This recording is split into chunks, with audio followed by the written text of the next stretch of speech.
Bonjour Emmanuel Todd. Bonjour. Est-ce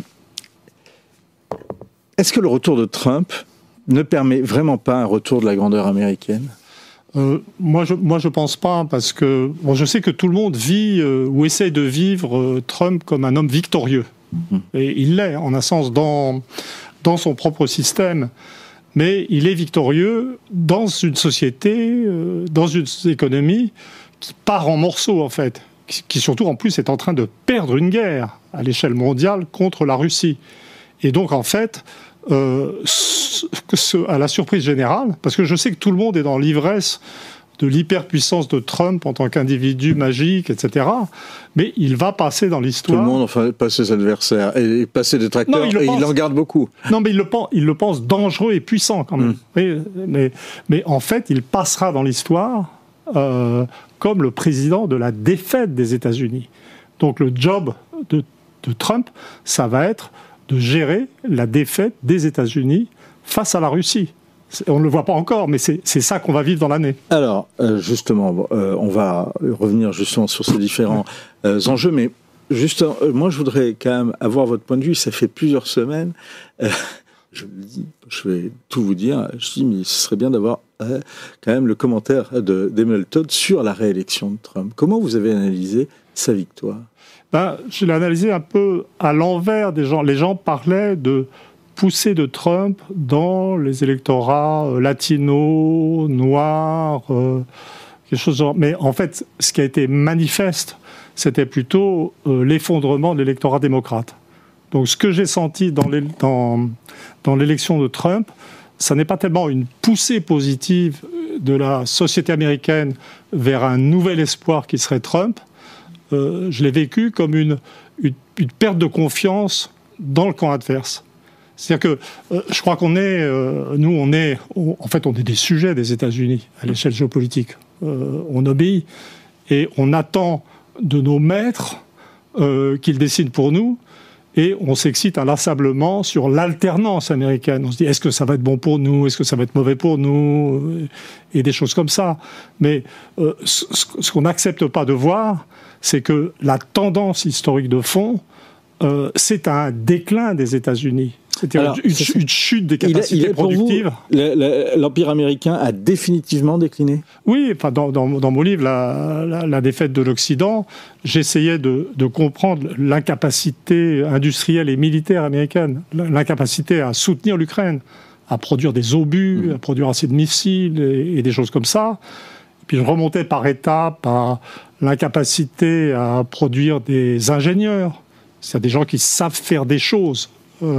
Et puis je remontais à la chute du niveau éducatif, au type de formation, et puis au-delà, à l'effondrement de l'éthique protestante, qui avait été la force, pas simplement des États-Unis, mais de l'Occident. L'ascension de l'Occident, c'était l'ascension du protestantisme qui avait imposé un niveau éducatif élevé. L'Angleterre, les pays scandinaves, l'Allemagne, qui est aux 2 tiers protestante, et bien entendu les États-Unis. Et donc ça, c'est des choses non réversibles. Vous voyez, si vous allez aux causes profondes du déclin, vous ne pouvez pas vous imaginer qu'un type mal élevé va inverser la donne. Mais je suis peut-être bénéficiaire ou victime, je ne sais pas, de ma formation d'historien de la longue durée, élève d'Emmanuel Leroy-Ladurie.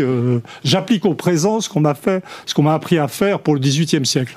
On va justement, c'est intéressant de vous entendre sur cette perspective de l'histoire. On va continuer de forer, mais moi je vais me faire l'avocat du diable quand même, parce que les dirigeants quand même étrangers continuent de venir aux États-Unis, notamment rencontrer le nouveau président. Là, c'était le cas de Giorgia Meloni ce week-end encore. Ah oui, mais attention, il y a 2 mondes différents. Il y a ce qu'on appelle le monde occidental, qui est la sphère de domination américaine, en fait.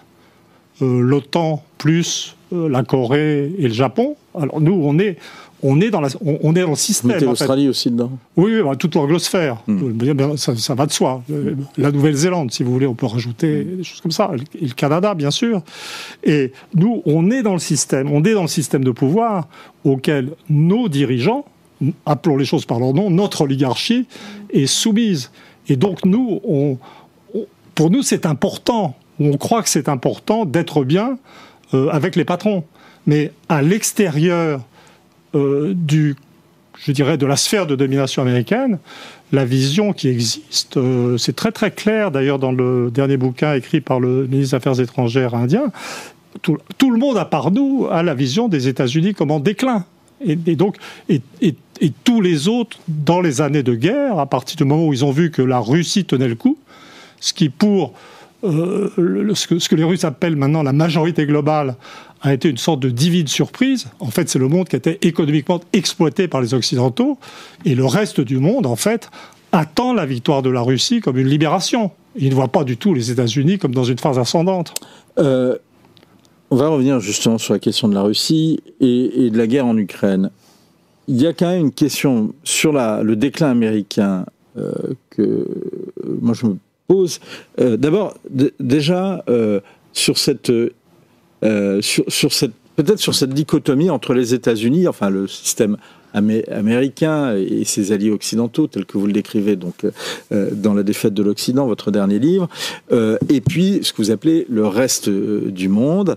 Il y a quand même, vous dites que l'une des césures qu'il y a, c'est que, en gros, les États-Unis sont porteurs d'un discours globalement progressiste, et que en face, la Russie, notamment, fonderait son soft power sur un discours qui serait plus conservateur sur le plan sociétal. On voit quand même que Trump et son allié Elon Musk essayent de monter plutôt une espèce d'internationale des conservateurs souverainistes. Et comment vous observez, en tous les cas, quelle a été votre réaction quand vous avez eu l'irruption d'Elon Musk dans les questions européennes, et notamment ses accusations à l'encontre du Premier ministre britannique du temps où il était procureur en charge des enquêtes au Royaume-Uni à propos du scandale des réseaux pédophiles de Rottenham. On le rappelle, des milliers d'enfants et de jeunes filles enlevés et violés par des gangs pakistanais non incriminés par peur de réveiller des tensions interraciales. Oui, alors c'est une question sur laquelle j'ai réfléchi, et dans mon bouquin, je marque bien, j'insiste bien sur ces différences culturelles. Mais il y a deux dimensions, je dirais, de l'opposition ou du ressentiment du reste du monde vis-à-vis des États-Unis. Il y a certainement cette dimension des valeurs sociétales considérées comme plutôt aberrantes par le reste du monde. Mais la dimension primordiale, quand même, c'est la dimension du pouvoir et de l'exploitation économique. C'est-à-dire un pays comme le Brésil, par exemple, qui fait partie des BRICS, donc qui fait partie de l'implicite coalition anti-américaine, et dans ses mœurs et dans ses valeurs tout à fait proches de l'Occident. Donc, et je pense que là, cette tentative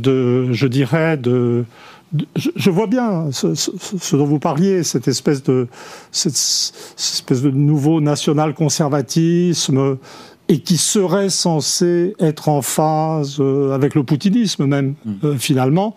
Je pense que c'est quelque chose qui va se dissoudre.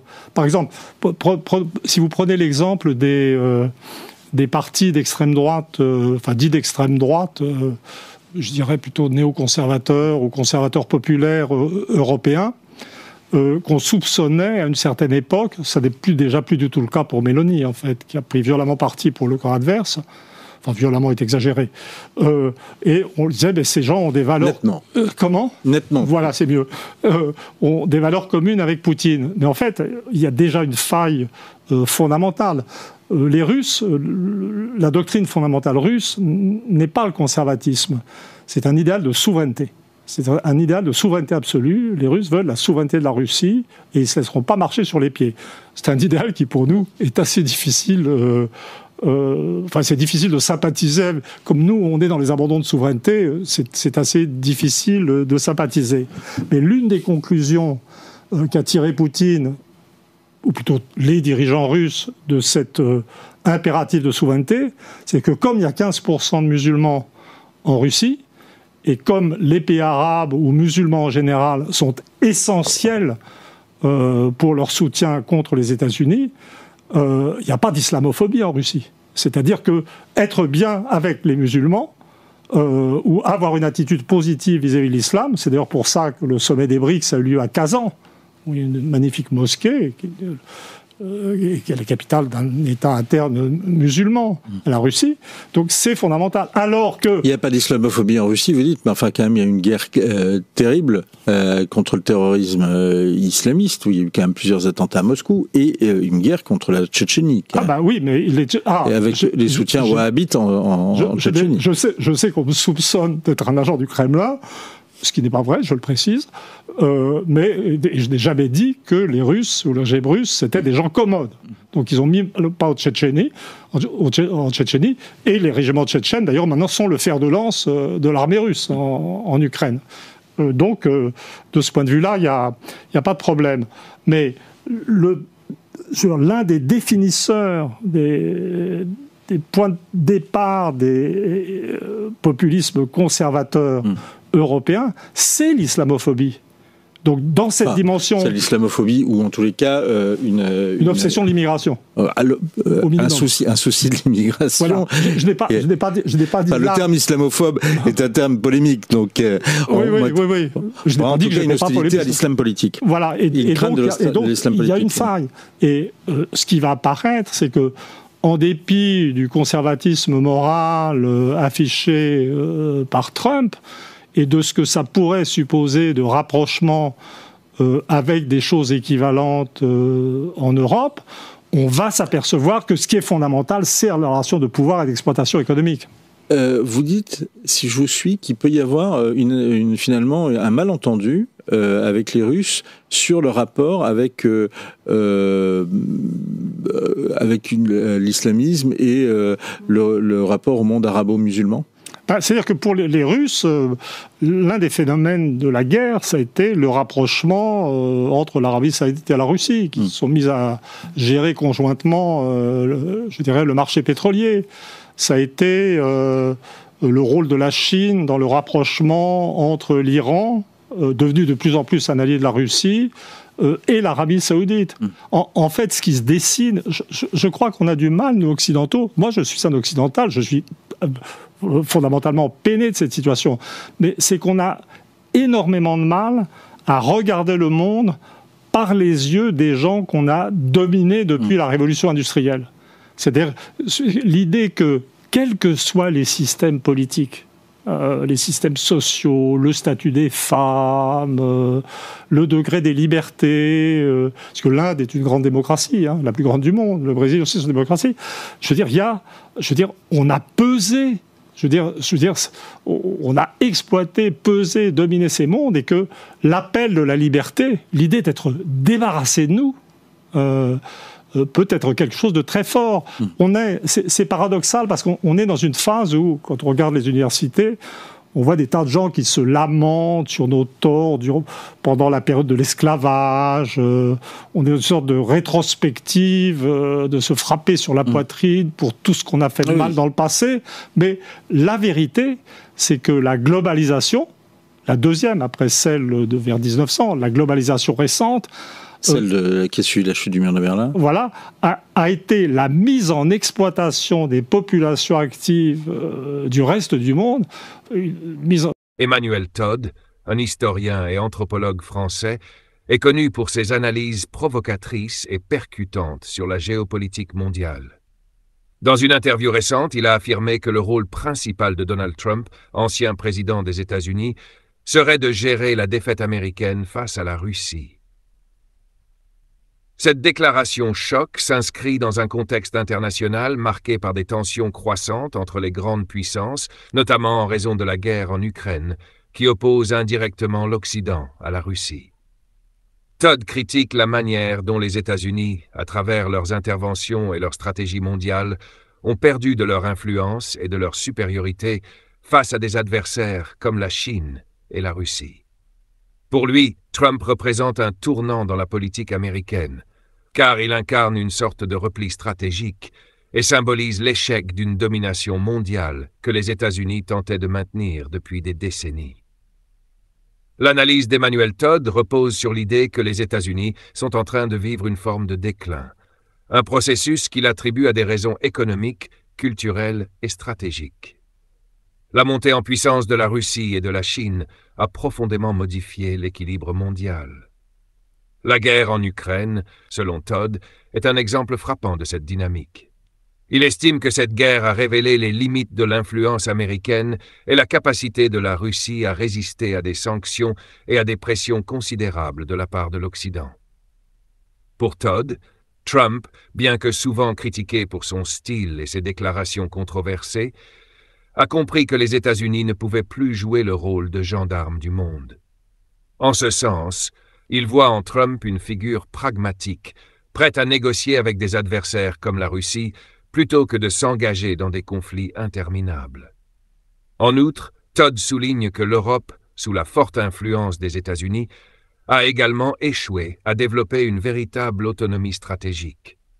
Il critique notamment les décisions des pays européens qui suivent souvent les directives américaines sans remettre en question leur pertinence. Cette dépendance a, selon lui, affaibli l'Europe et l'a empêché de jouer un rôle plus actif et indépendant dans la résolution des crises internationales.